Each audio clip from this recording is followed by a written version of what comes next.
It's time for Moments in Grant County History. Bill, good morning. Good morning. I was thinking the other day about Brother Ed's dining car and the school menus, and it came to mind that in my career in the Marion Community Schools, it was the practice early on that the cafeterias would prepare a number of items from scratch.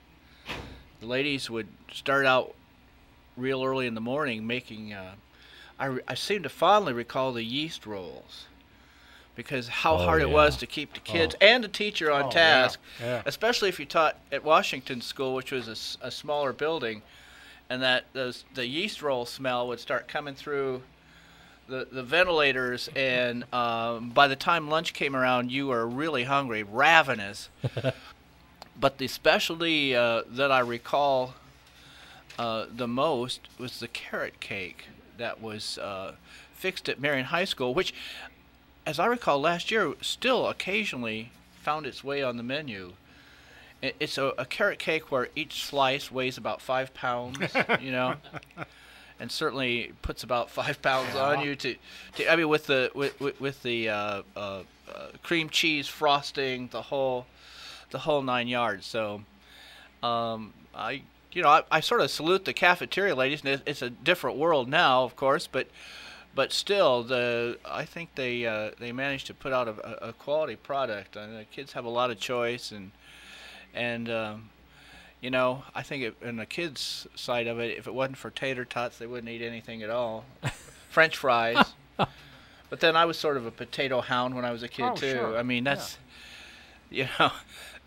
that's the food of choice for. Now that we're adults, we eat hash browns instead. We eat hash browns. That's right. That's right. Or stuffed baked potatoes, or some fancy schmancy. But I still, a tater tot tastes pretty good to me. Anyways, are you going to get into history here? That is history. That is history. Cultural history.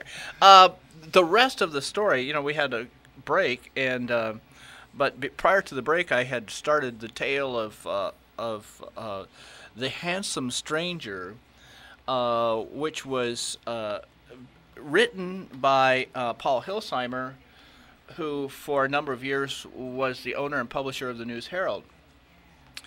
And I think when I started the story, I sort of gave some advance warning that the tale itself is a little hard to verify. Actually, it's really hard to verify, but it is an interesting artifact. The story, and to sort of bring us up to date, the story was that there was a gentleman out of Virginia by the name of Charles Dew, who people in the story identify as the Handsome Stranger, and the local tie-in is that he was pursuing a young lady named Nancy Baxter, who at the time was living in Nashville, Tennessee, and they had intended to marry. Baxter's mother, who was living in Grant County, Indiana, according to the story up around Jalapa, fell ill, and the daughter returned home prior to her wedding to take care of mother. And during that time, Nancy thought that she probably needed to break off her engagement with Dew, that it wasn't going to work out, the distances were too great. He had gone back to his people in Virginia, a number of complications.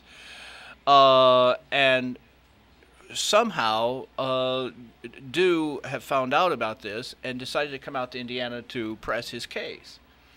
And this is where we get the earlier story about the contact between Dew and Ratliff, our Underground Railroad man, who saw him on his way out here.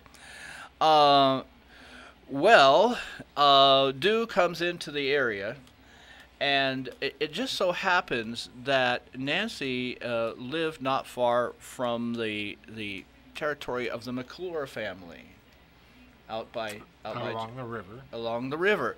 Now, the interesting thing the thing I found interesting was a description of the horse races.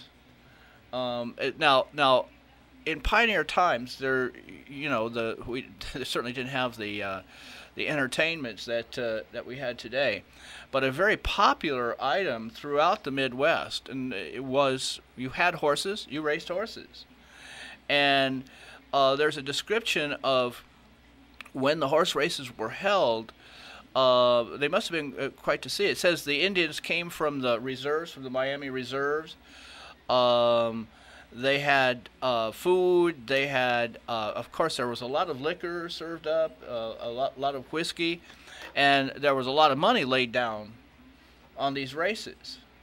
Now that part is pretty much substantiated. I know Andrew Jackson, for example, down in Tennessee, that was a big occupation of those guys, and sometimes that's how you got the money together to buy some more land or to buy whatever farm equipment, whatever it was, or buy additional horses. So apparently the horse races were out at Jalapa. It said the table was set.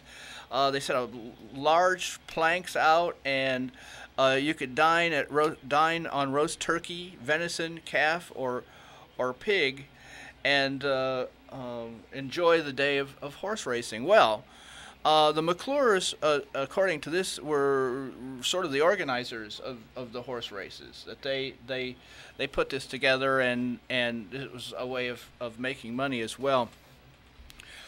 But apparently, Dave McClure was quite taken with Nancy, and so according to this story, what happened was that McClure and his brothers went over to Nancy's place and said that if Dew shows up, he's going to get hurt, and it would be in your best interest to marry.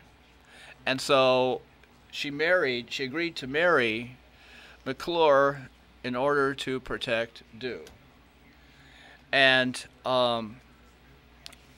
Dew found out about this and decided not to complicate matters, decided he was going to have to leave the love of his life, and he was going to have to return to Virginia.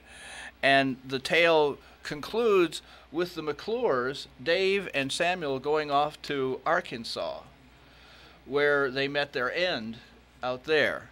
So I tried to verify this. I was tracking down some of the stories, and every time I did this, it was a sort of a dead end. But one person I did talk to shortly before he passed away was Mo Stevens, because there was a Monroe Stevens mentioned. I know it wasn't the Mo that I knew. Well, it was a great uncle of Monroe Stevens. And he did verify that, yes, they did all live out there around Jalapa, and that he had heard of the horse races. He hadn't heard this particular story. So a Grant County romance dating from around the 1860s. Oh, I did check on Dew. And the problem with the Dew aspect was that it's a very large family in Virginia.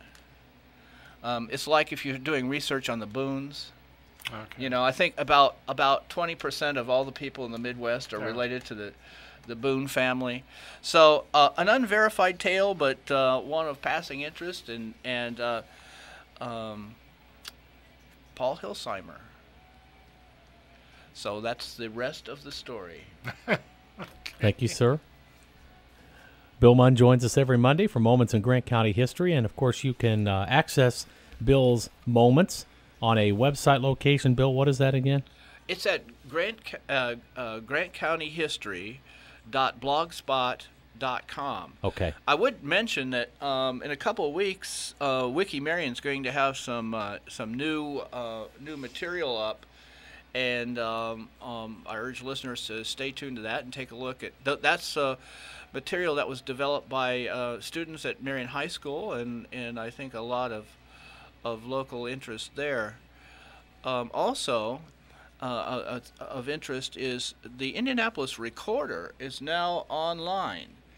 Now, the Indianapolis Recorder is a historic African-American newspaper published in Indianapolis from about 1890. It's still being published, actually, but the entire run of papers, or all that they have, anyways, are online, and you can go on and search them. And I was doing some reading. It does a lot of detail about the African American community in Marion over the years, and the role that Marion played in African American life in the state of Indiana and in the Midwest. So, and it can be accessed. It's at the IU library, but you can just go online and type in Indianapolis Recorder, and then there's an entry that will have beside it IU, and you can go right on there and take a look.